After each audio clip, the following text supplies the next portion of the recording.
My fellow A-plusers, it is your boy Adam Perez back once again with a brand new review as we're set to go ahead and get into Zenkaiger episode number 11 as A+ Morphinominal celebrates Toku Tuesday once again around these parts on YouTube, guys. So thank you very much for certainly joining us. We got a ton of content for you guys, reviews and reactions as always every Tuesday and Thursday for you guys. So certainly go ahead and check those out. But we're going to go ahead and get into Zenkaiger episode number 11. But just remember, guys, as always, these are just my A+ opinions. At the end of the day, I definitely want to go ahead and know yours, though. And always remember, even if you don't agree with my opinion, please don't take it personal, okay? We're all trying to enjoy a show together and just enjoy this season as we certainly go through it. And when it comes to episode number 11, guys, to be perfectly honest with you, while I didn't think this episode was great, I actually enjoyed it. It was a pretty solid episode for me, one that gave me a ton of laughs and a ton of humor and a ton of chuckles throughout, to certainly say the least.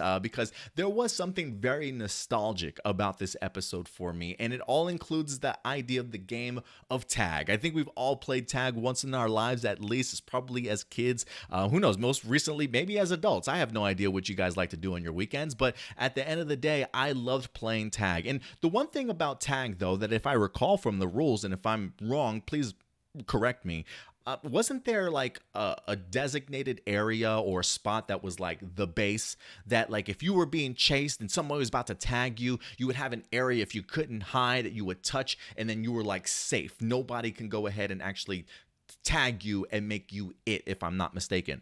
I was actually kind of maybe expecting that in this episode, or maybe looking for it, if you will. But the fact that we didn't get it, I actually really enjoyed that aspect, because it actually made things just more chaotic and more frantic. Just seeing people just running for their lives as everybody's trying to tag you. It was like a horror movie of tag. If tag was the theme in a horror movie concept, that's what this kind of reminded me of. Like, for instance, one of the moments that I loved in here was like just seeing the Zenkaiger henshin and the roll call, and just the chaos that ensues of them trying to pose and say their names real quick, but then running out of screen. Like, one of my favorites was Majin, how she's running and then she turns around and she poses and says her roll call, and she runs back trying to tag somebody. I love the chaos of it all, and just them still trying to do their everyday things, and it's just not working out for them so well. So I thought that was hilarious. Even seeing just how some of the people escape from being tagged in here, like Zenkaiger using the garbage can to knock Ricky and Katana out of the way, or even seeing Kaido run out of the candy cafe and like just leaping and jumping over the fence sort of thing. Just really great moments in here that made me smile and laugh. So I thought I give them kudos for turning the game of tag into a pretty fun episode of Zenkaiger, to certainly say the least. But let's go ahead and get into this, guys, right? Because for me, when I look at this episode, the spotlight for me tends to be on Flint Goldtweaker as well as Ricky and Katana, right? So when we open up this episode, we just see them casually shopping in a marketplace, if you will. You got Kaido and Vroom on one side, you got Flint and Ricky and Katana on the other side. These two boys, just sibling rivalry at its finest, am I right? Like the idea of them just constantly clashing, being competitive, arguing over what food's better, just anything that they can possibly think of. And while they're doing this, the villain of the week winds up dropping down, TagTopia. Can you believe that? A world that literally plays tag all day. That sounds fantastic to me.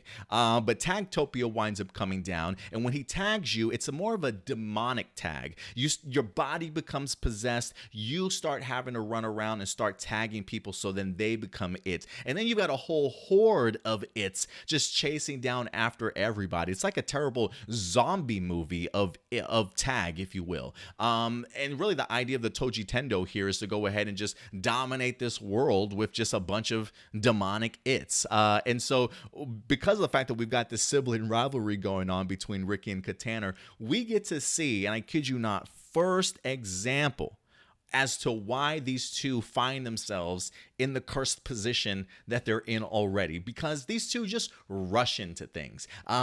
They're so competitive and so wanting to prove themselves about who's better at whatever the case may be, them trying to prove themselves to to Kaiser, their older brother, to try and be like him and things like that. There's that competitive spirit between siblings. They just rush into this situation to go ahead and take down TagTopia, and unfortunately for them, they become victims yet again. Victims of TagTopia and victims of SDtopia in this episode. And, one of the things that really stands out to me, though, is the reaction of Flint in regards to her brothers and the idea of her brothers being in this situation yet again. Flint clearly carries a lot of guilt and shame on her because of what happens with her brother. I mean, we've talked about this before, that when it comes to the Goldtweakers in general, they love family. Like, family is clearly an important aspect. We saw Kaiser get mad that somebody was messing with his sister a couple of episodes ago, and he whipped that ass, right? Now we get Flint over here having to deal with the idea that her brothers have now been possessed or controlled in a sense, and she feels like she's kind of failed them one more time. So she's really taking it rather hard in this episode, to certainly say the least. But one of the scenes that really continue to stand out to me is just her interactions with somebody like Kaido, because I feel like, at least when I have seen Flint, she has been very dismissive of the Zenkaigers, not really giving them too much thought, if you will. And so the fact that she's open to Kaido and listening to some of the advice that he winds up giving her to help her kind of stand back up on her feet, give her confidence that she can get her brothers back. I really loved how open-minded she was, and certainly used his advice and even went a step further to go ahead and help Kaiser by creating some brand new Sentai gears, which we'll talk about here in just a little bit. So, I love the fact that Kaido just references the idea to her, like, look, mistakes are made to be made, right? So that we can make them up. Mistakes are made to be made up, I believe is what he referenced them as. And when she mentioned the idea and the idea of mistakes, for some people who know who Bob Ross is, the famous painter from the show The Joy of Painting, which I believe you might be able to find on Netflix. I used to watch it a ton as a kid. It's a much older show, to say the least, but Bob Ross used to say, we don't make mistakes, we make happy little accidents. And the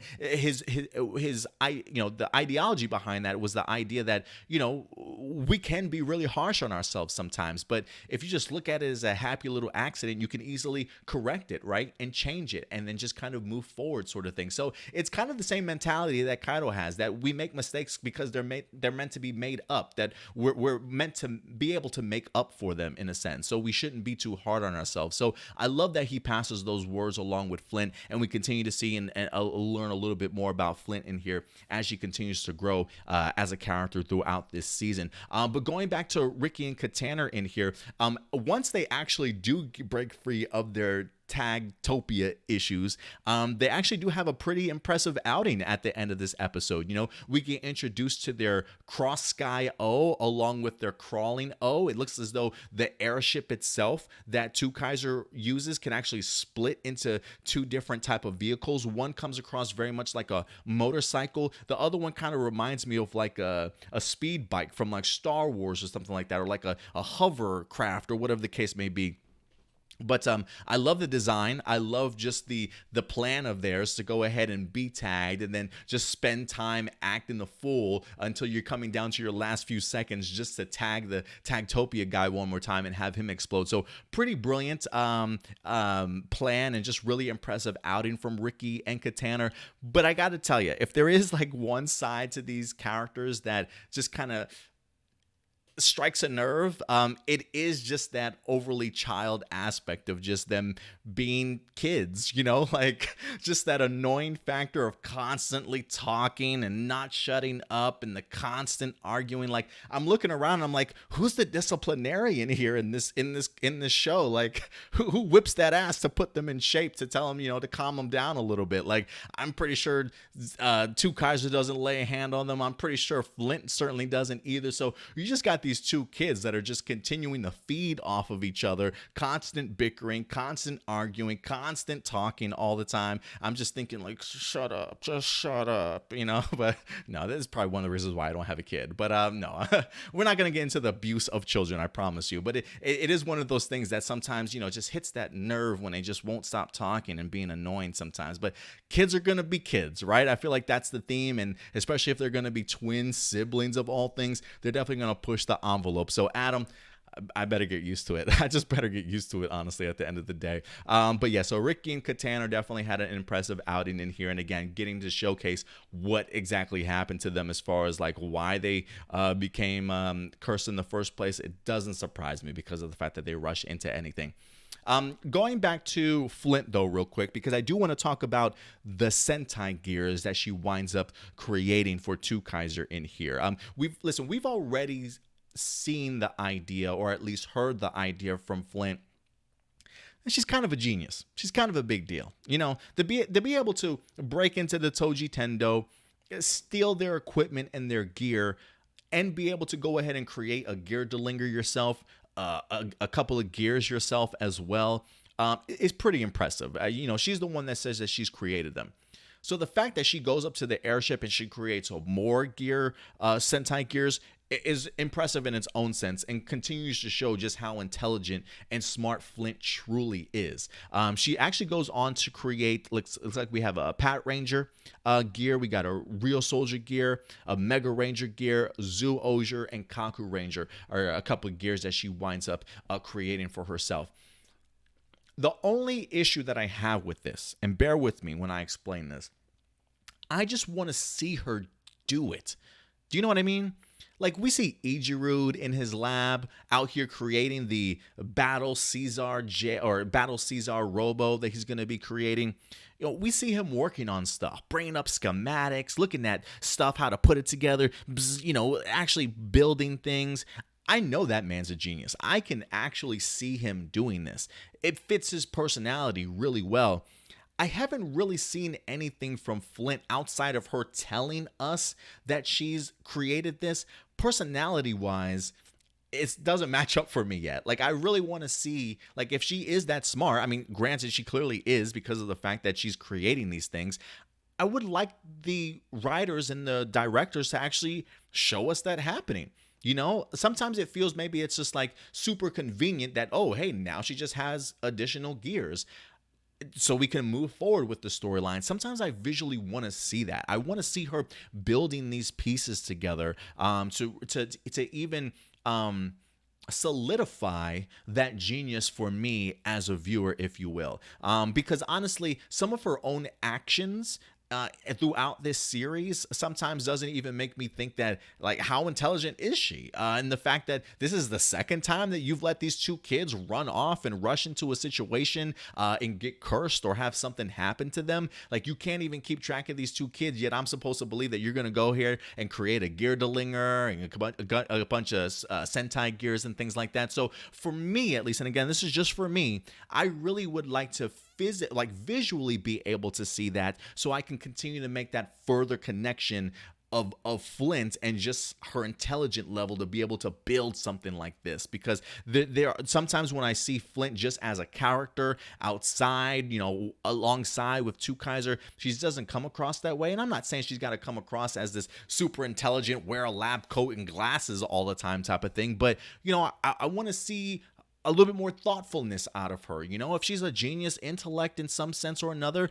I want to see that presented on screen. And so for me, I really would love to see her building some of this stuff in her own time, honestly. But other than that, I really do like the Flint character. I do want to see more of her and see exactly how she's utilized, certainly going forward in this season. So I'm definitely going to give the character a chance. I'm just saying, when it comes to her intellect, I want to see that more. Make it more believable for me than what it is right now, is all I'm asking. We did get a couple other gears used in here. TagTopia, he wind up using the Geki Ranger and the Hurricaneer Sentai gears this week. And then we had Zenkaiger using the Goseiger one as well. But, you know, one of the impressive scenes that I really enjoyed this week was seeing TagTopia arrive on the scene. I mean, one of the coolest entrances into a fight that I've seen in quite some time. Just the idea of him literally jumping out of his airship, this amazing free fall as he's getting himself like worked up to activate one of his Sentai gears to go ahead and put a quick stop to this battle. I thought it was brilliant. And like when he lands, seeing like the ground shake and crack and the dust kind of kick up, man, I just thought it was a really hype scene to go ahead and just introduce yourself into an episode. Because even though we see Zox, this is the first time we see two Kaiser, and the guy's just literally no parachute, just skydiving, free falling through the sky to land that devastating blow. I thought it was a really great way to say hello to everybody at the end of the day. But it does make me laugh at the Zenkaigers a little bit. The fact that it was simple enough to just simply use a weapon to go ahead and kind of end this game. So shame on Kaido and them that they couldn't think of that. But you know, when you're in the moment and you're running for your life, I'm pretty sure it's hard to put two and two together from time to time. Also, quick honorable mention, great line. I never thought I would say this, but great line from the TagTopia here at the end when he gets defeated and he hits him with that line, "Don't hate the player, hate the game." I'm like, I tell you, the dialogue sometimes for this show can be spot on, you know, and I've mentioned that before, through all the chaoticness that sometimes ensues with our Kikai-noids and the back and forth, and then just the random lines that are thrown out there and the random sentences that you kind of have to listen for or catch. They do drop some great gems throughout, and so the fact that they hit me with the "don't hate the player, hate the game" line, I thought it was absolutely perfect. Like, I would never thought I would hear that in the Super Sentai show, but you want to talk about just giving an episode a great theme to utilize that line. Yeah, it was perfect. It was absolutely perfect. But overall, guys, again, enjoyable episode. Definitely got my chuckles and my laughs out of it for sure. And for me, I wouldn't have minded a little bit more deeper character work, honestly. But for what this episode certainly was, it was certainly another enjoyable one for me, to certainly say the least. But again, I don't have a problem with humor, but this humor at least seemed a little bit guided this week. So I'm very thrilled about that, to say the least. But guys, listen, at the end of the day, these are just my A+ opinions.